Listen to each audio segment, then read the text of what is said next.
Good morning students, welcome to your online BEd first year class. पिछली कक्षा में विज्ञान के महत्व को पढ़ रहे थे हम लोग, जिसके अंतर्गत हम लोग पहले विज्ञान की शिक्षा का समाज के लिए निम्न किस रूप में सहायक उसकी बात कर रहे थे। आज हम इंडिविजुअल की बात करते हैं। विज्ञान की शिक्षा का एक आम आदमी पर क्या प्रभाव पड़ता है और किस प्रकार सहायक है।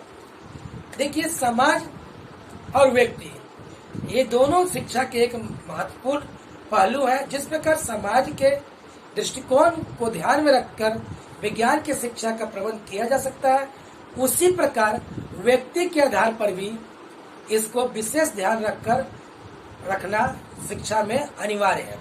प्रत्येक व्यक्ति अपनी बुद्धि, योग्यता, रुचि तथा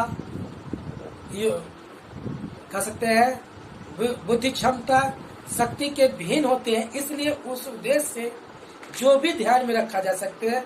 साथ ही विज्ञान के भिन्न भिन्न शाखाएं प्रत्येक व्यक्ति के विकास के लिए किसी न किसी प्रकार एक सीमित सहायक रूप की सहायता प्रदान कर सकती है, जिसके आधार पर वह संसार में सफलतापूर्वक जीवन व्यतीत कर सकता है। इसलिए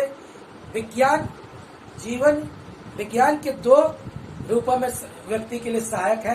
पहला, प्रत्येक व्यक्ति को विज्ञान की देन के रूप में science as a product to the individual, and दूसरा साइंस एज अ प्रोसेस, विज्ञान एक प्रक्रिया के रूप में। पहला, इससे जो पहला है प्रत्येक व्यक्ति को विज्ञान की देन के रूप में, इससे तात्पर्य विज्ञान का नवीन ज्ञान तथा सूचना से है।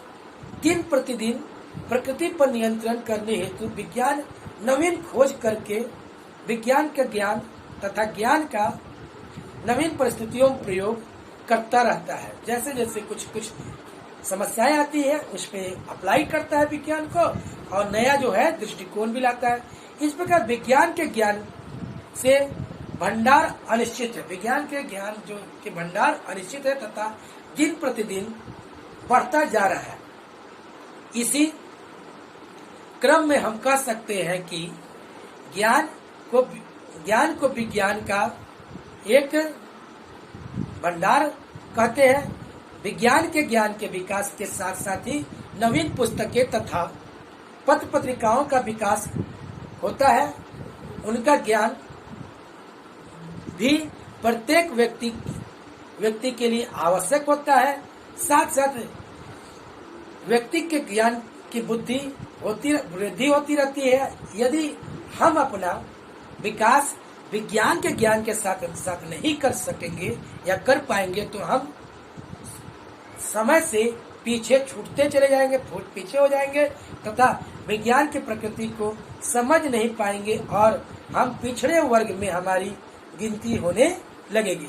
इसके अतिरिक्त विज्ञान की देन के रूप में हम समय व्यतीत करने के लिए भिन्न प्रकार के विज्ञान संबंधी कार्य कर सकते हैं, या अगर नहीं विज्ञान जानेंगे तब नहीं करते। इसलिए स्कूल के पाठ्यक्रम में विज्ञान की नवीन खोजों का समय समय पर प्रयोग होता रहता है, होना चाहिए या प्रवेश होना चाहिए, तथा बालकों की आयु, बुद्धि, रुचि के अनुसार ज्ञान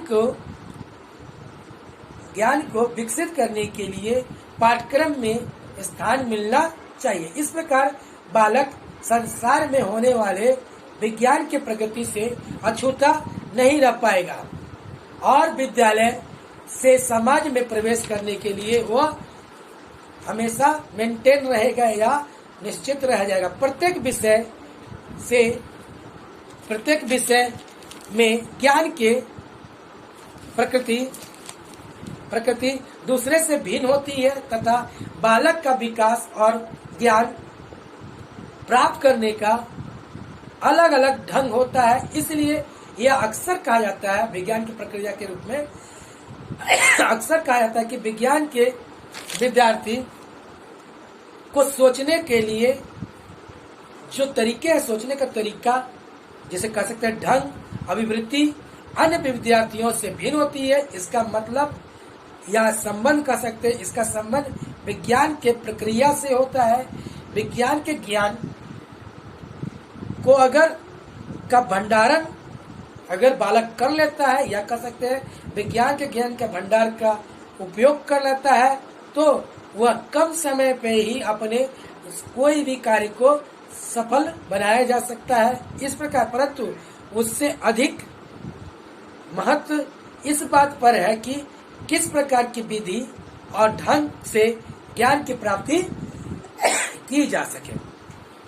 इसलिए जो तरीके हैं, वाई ऑफ थिंकिंग होता है। यदि हम चाहते हैं कि हमारा बालक भविष्य में अच्छे वैज्ञानिक बन सके या अच्छे जगह पर रहे, तो हमको विज्ञान के ज्ञान से विज्ञान की प्रक्रिया पर अधिक ध्यान देना चाहिए। विज्ञान की प्रक्रिया द्वारा बालकों में सोचने का ढंग, वे ऑफ थिंकिंग, दृष्टिकोण की परिपक्वता, मैच्योरिटी ऑफ आउटलुक विकसित कर सकते हैं, या कर सकते हैं उन लोग का विकसित जो होगा हार्ट हो जाता है, जिसे कहते हैं ब्रॉडनेस ऑफ हार्ट, तथा किसी भी समस्या को के समाधान के लिए एक विशेष प्रकार का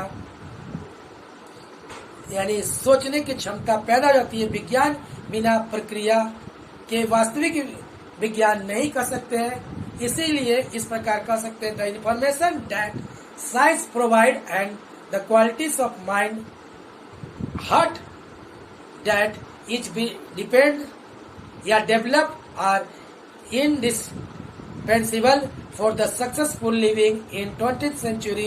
Science is only the subject which is capable for all these things, so it should be an integral part of the curriculum. इसलिए इसको एक पार्ट curriculum रखते हैं।